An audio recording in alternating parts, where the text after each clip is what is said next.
بسم الله الرحمن الرحيم من كان يريد العاجلة عجلنا له فيها ما نشاء لمن نريد ثم جعلنا له جهنم يصلاها مذموما مدحورا ومن أراد الآخرة وسعى لها سعيها وهو مؤمن فأولئك كان سعيهم مشكورا كلا نمد هؤلاء وهؤلاء من عطاء ربك وما كان عطاء ربك محظورا انظر كيف فضلنا بعضهم على بعض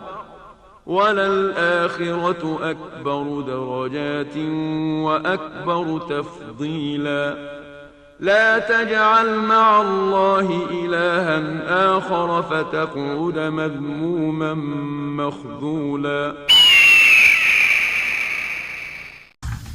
الحمد لله وكفى والصلاة والسلام على عباده الذين اصطفى ولا سيما عبده المصطفى وآل بيته المستكملين الشرف ثم أما بعد. Très chers frères, serviteurs d'Allah, Allah subhanahu wa ta'ala dit dans le sens de certains de ces versets: quiconque désire la vie immédiate, nous nous hâtons de lui donner ce que nous voulons et à qui nous voulons. Puis nous lui assignons l'enfer où il brûlera méprisé et repoussé. Et ceux qui cherchent l'au-delà et fournissent les efforts qui y mènent tout en étant croyants, alors l'effort de cela sera reconnu. Et nous accordons abondamment à tous, ceux-ci comme ceux-là, des dons de ton Seigneur, et les dons de ton Seigneur ne sont refusés à personne. Très chers frères, ces versets, ils nous apprennent, Allah subhanahu wa ta'ala, il s'adresse à toute la communauté. Et ces versets, ils nous enseignent quoi? Ils nous enseignent qu'Allah subhanahu wa ta'ala, il a divisé ses serviteurs en deux catégories. Ceux qui, de par leur ambition, ils cherchent la vie d'ici-bas, et par leurs efforts, ils fournissent des efforts pour la vie d'ici-bas, ils courent après, ils cherchent à se l'accaparer et à l'obtenir par tous les moyens, et les autres. Cette première catégorie-là, Allah subhanahu wa ta'ala, il leur précipite de ses bienfaits, et il donne à certains parmi eux. Il donne des trésors de la vie d'ici-bas à certains parmi eux en abondance, à d'autres quelque chose, et à d'autres rien du tout. Comme Allah subhanahu wa ta'ala, il dit dans ce verset. Il donne à qui il veut ce qu'il veut. Pour cela-là. Mais il y a une chose dont on est sûr, c'est que ceux-là, ils ont une destination. Cette destination, c'est quoi? C'est l'enfer. Ils y seront méprisés et repoussés. Tandis que la deuxième catégorie, mes chers frères, c'est la catégorie de ceux qui ont fourni des efforts pour l'au-delà. Ils y aspirent et recherchent l'agrément d'Allah subhanahu wa ta'ala, sa miséricorde, son pardon, tout en étant croyants. Ceux-là, ils auront la récompense permanente. Et Allah reconnaîtra leurs efforts et les récompensera pour leurs actions.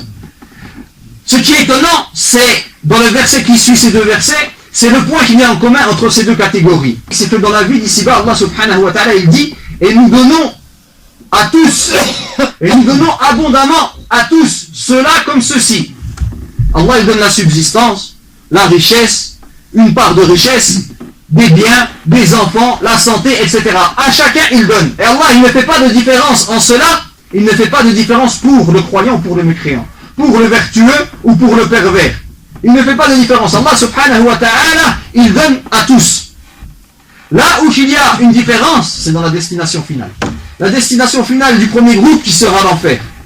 Et la destination finale du deuxième groupe qui sera le paradis et l'agrément d'Allah subhanahu wa ta'ala. Et cela est une différence qui vient et qui nous intéresse, qui nous interpelle. Les croyants, les pieux, eux, ils se sont fixés leur objectif. Et la sagesse que tu peux tirer à travers ces versets, c'est que lorsque le croyant, il s'est fixé son objectif, et que son objectif, il n'est pas ici-bas. Son objectif, il est dans l'au-delà. Ce qu'il va avoir, ce qu'il va obtenir de la vie d'ici-bas, ou ce dont il va être privé, cela n'a pas d'impact, cela n'a pas d'influence pour lui. Pourquoi?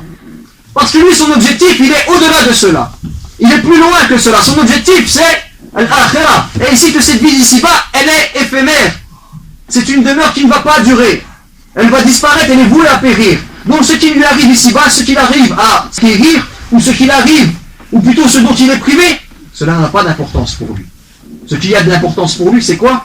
C'est qu'il arrive à son objectif, à savoir l'agrément d'Allah, et qu'il soit rentré au paradis par la miséricorde d'Allah subhanahu wa ta'ala. Mais les compétiteurs pour la vie d'ici-bas, ceux-là qui s'évertuent, ceux-là que tu les vois détester et aimer pour les intérêts de la vie d'ici-bas, ils vont s'affilier ou ils vont se faire des ennemis en fonction de la vie d'ici-bas, de comment ils vont acquérir les richesses de la vie d'ici-bas. Ceux-là, ahibati fillah, les compétiteurs là, ils vont même aller jusqu'à détester, jusqu'à combattre, jusqu'à même tuer. Pourquoi? Pour les biens de la vie d'ici-bas. Pourquoi? Car c'est leur objectif. Et lorsque ils vont avoir une chose de la vie d'ici-bas, alors cela va générer des maladies dans leur cœur. Lorsque ils vont en être privés, car Allah il donne une partie à qui il veut, il donne en totalité une partie, ou alors rien du tout. À qui il veut. Il n'a pas de garantie cette personne-là. Celle qui fait la compétition pour la vie d'ici-bas, il n'a aucune garantie d'obtenir quoi que ce soit. Si ce n'est le fait que parce qu'il a préféré la vie d'ici-bas à l'au-delà, si ce n'est qu'il a la garantie de rentrer en enfer. Il a cette garantie à partir du verset dont on a entendu la traduction du sens. Ainsi, ahibati fillah, cette personne-là, si elle n'obtient rien, alors elle aura connu la pauvreté ici-bas et dans l'au-delà.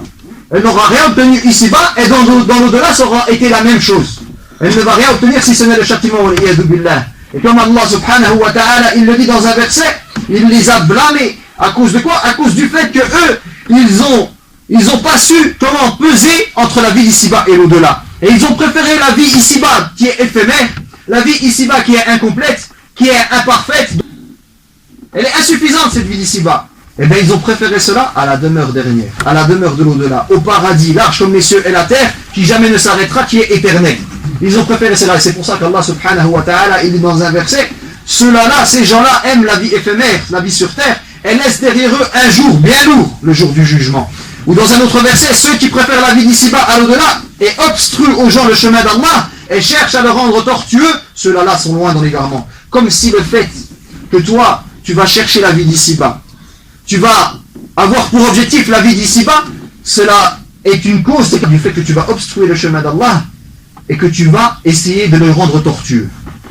Et que c'est une des causes qui obligatoirement t'amènera à l'égarement, à un égarement lointain, comme il est dit dans le verset. Alors qu'Allah subhanahu wa ta'ala, dans plus d'un verset, il nous expose la différence de valeur entre ces deux vies. La présente vie, il dit, la présente vie n'est que jeu et amusement. La demeure dans l'au-delà sera meilleure pour ceux qui sont pieux. Eh bien, ne raisonnez-vous donc pas. Où est votre raison? Si vous n'avez pas vu la différence de valeur entre cette demeure-là et la vie de l'au-delà. Où est votre raison? Où est votre réflexion? Si vous n'êtes pas capable de voir la différence de valeur entre ces deux choses-là. Et dans un autre verset, tout ce qui vous a été donné est la jouissance éphémère de la vie d'ici-bas et sa parure. Alors que ce qui est auprès d'Allah est meilleur et plus durable. Ne raisonnez-vous donc pas. Où est notre raison si nous préférons ce qui est vil à ce qui est noble, chers frères? Et sachez que tout ce qui nous est donné comme bienfait ici-bas, mérite notre gratitude. Les pieux, eux, ils ne sont pas influencés. Comme nous l'avons dit, soit ils remercient Allah subhanahu wa ta'ala, même pour les biens de la vie d'ici-bas. Par contre, il y a un bien. Il y a un don qu'Allah te fait dans la vie d'ici-bas. Celui-là, il n'a pas son pareil. En termes de valeur, c'est la foi. C'est ta religion. Cette chose-là, il n'y a pas de valeur. Il n'y a pas de pareil dans la valeur dans les autres choses qu'Allah va te donner dans la vie d'ici-bas. Et cette chose-là, c'est pour ça que cette chose-là, elle mérite notre gratitude. Elle mérite qu'on s'y accroche. Pourquoi? Car c'est la source de notre bonheur. C'est la source de notre réussite, de toute la réussite. La réussite absolue qui est le fait d'éviter l'enfer et d'être rentré au paradis comme Allah subhanahu wa ta'ala il le dit. Mais c'est seulement au jour de la résurrection que vous recevrez votre entière rétribution. Quiconque donc est écarté du feu et introduit au paradis a certes réussi et la vie présente n'est qu'un objet de jouissance trompeuse. Malheureusement, ce que l'on voit aujourd'hui, c'est totalement l'inverse.